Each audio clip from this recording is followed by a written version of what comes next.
பாதிப்பு வரும் முன் பிப்ரவரி 2020 முந்தைய ஆட்சியில் அறிவிக்கப்பட்டு பல காரணங்களுக்காக இந்த எல்காட் கட்டடம்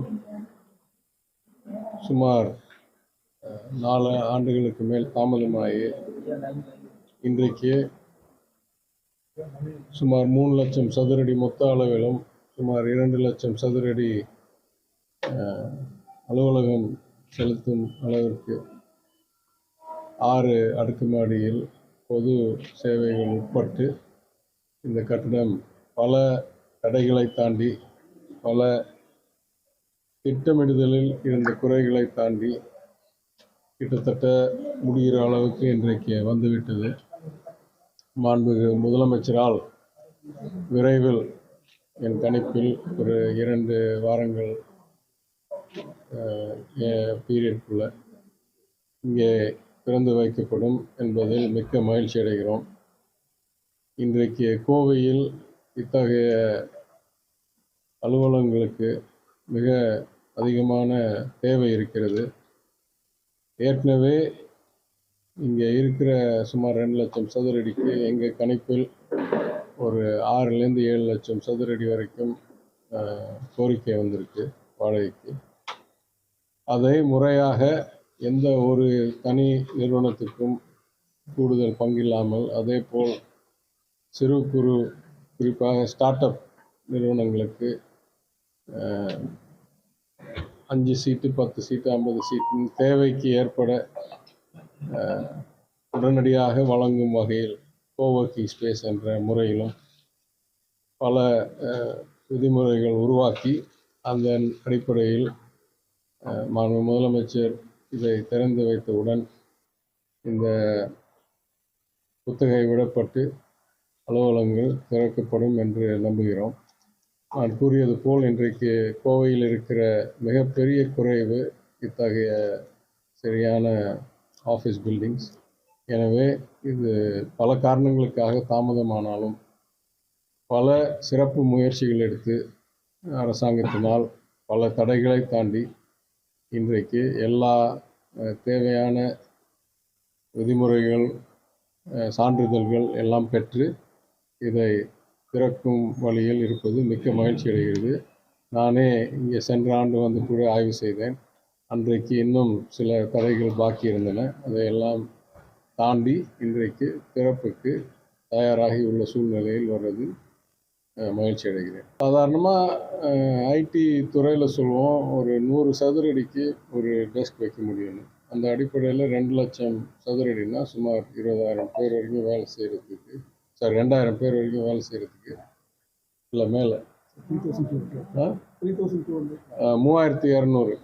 ஏன்னா பொது இதெல்லாம் நாங்களே ஏற்பாடு பண்ணிட்டோம். அதனால் கரெக்டாக கணக்கு போட்டு பார்த்தா இன்னும் கூடுதல் கணக்கு வருது. ஆனாலும் 3,250ன்னு சொல்கிறார் எம்டி. நான் சரின்னு தோணுது. ஏன்னா நான் சொல்கிறது 100 சதுரடி காமன் ஏரியா சேர்த்து. ஆனால் நான் ஏற்கனவே காமன் ஏரியா கழிச்சிட்டதுனால இப்போ 60 ஸ்கொயர் ஃபீட்டுக்குள்ளே ஒன்று வைக்கலான்னு நினைக்கிறோம். நிறுவனம் எத்தனைன்றது ரொம்ப சிந்திக்க வேண்டியது. ஒரு சில நிறுவனங்கள் முழு கட்டடத்தை எங்களுக்கே கொடுத்துருங்கன்னு கேட்குறாங்க. ஆனால் அது நியாயமாக இருக்காது என்ற கொள்கையிலும் நான் கூறியது போல் பல சிறு குறு புதுசாக உருவாக்கும் தொழில் அதிபர்கள் முனைவோர்கள் அவங்களுக்கும் வாய்ப்பு வழங்க வேண்டும் என்றதற்காக ஏற்கனவே நான் கூடுதல் தலைமை செயலர் இந்த துறையுடைய கூடுதல் தலைமை செயலருடனும் எல்காட் எம்டியுடனும் ஒரு விதிமுறையை உருவாக்குவதற்கு அறிவுரை கூறியிருக்கிறேன். அந்த அடிப்படையில் என்னை பொறுத்த வரைக்கும் ஒரு 4 இல்லை 5 நிறுவனமாவது இங்கே வரணும். அது இல்லாமல் ஒரு 20,000 இல்லை 15,000 சதுரடியாவது இந்த கோவர்க்கிங் ஸ்பேஸ் ஷார்ட் டேர்ம் லீஸுக்கும் ஸ்டார்ட் அப் யூஸுக்கும் உருவாக்குற வழியில் வழங்கப்படும் என்று கொள்கை அடிப்படையில் நான் கருதுகிறேன். ஏற்கனவே அறிவிச்சிருந்தோம். நான் நிதியமைச்சராக இருக்கும்போதே அறிவிச்சிருந்தோம், இங்கே ஹைடெக் சிட்டி ஒன்று உருவாக்கணும்னு 300 சுற்று ஏக்கரில். அந்த பணியும் நடந்து கொண்டிருக்கு என்று நான் கருதுகிறேன். உண்மையில் பல முயற்சிகள் ஆங்காங்கே எடுக்கப்பட்டு வெவ்வேறு நிலுவையில் இருந்தாலும் ஒரு கோஆர்டினேட்டட் அப்ரோச் என்று எடுக்கிறது மிக அவசியம் என்று கருதுகிறேன். மாண்பு முதலமைச்சர் அவர்கள் இந்த பிப்ரவரி மாதம் எங்களுடைய யூமேஜின் என்ற கான்ஃபரன்ஸில் கூறியிருந்தார், நான் இந்த அமைச்சரை இந்த துறைக்கு அனுப்பினது எப்படி நிதித்துறையில் பெரிய சீர்திருத்தங்கள் செய்தாரோ அதே போல் இங்கே சீர்திருத்தம் செய்வதற்காக இங்கே அனுப்பியிருக்கேன் மாண்பு முதலமைச்சர் கூறினார். அந்த அடிப்படையில் நான் சொல்லுவேன், நம்மளுடைய அப்ரோச்சே இந்த ஐடியை பொறுத்த வரைக்கும் இன்னும் கொஞ்சம் திருத்தம் தேவைப்படுகிறது. அது படிப்படியாக மாண்பு முதலமைச்சரிடம் எடுத்து சென்று அவருடைய ஆலோசனை பெற்று அறிவித்த திட்டமெல்லாம் வேகமாகவும் அரசாங்கத்திலேயே பல்வேறு முயற்சிகள் ஒன்றுக்கு ஒன்று முரண்பாக இருக்கக்கூடாது, அதே சமயம் இணைந்து செயல்படணும் என்றதற்கும் சில மாற்றங்கள் உருவாக்கி கொண்டிருக்கிறோம்.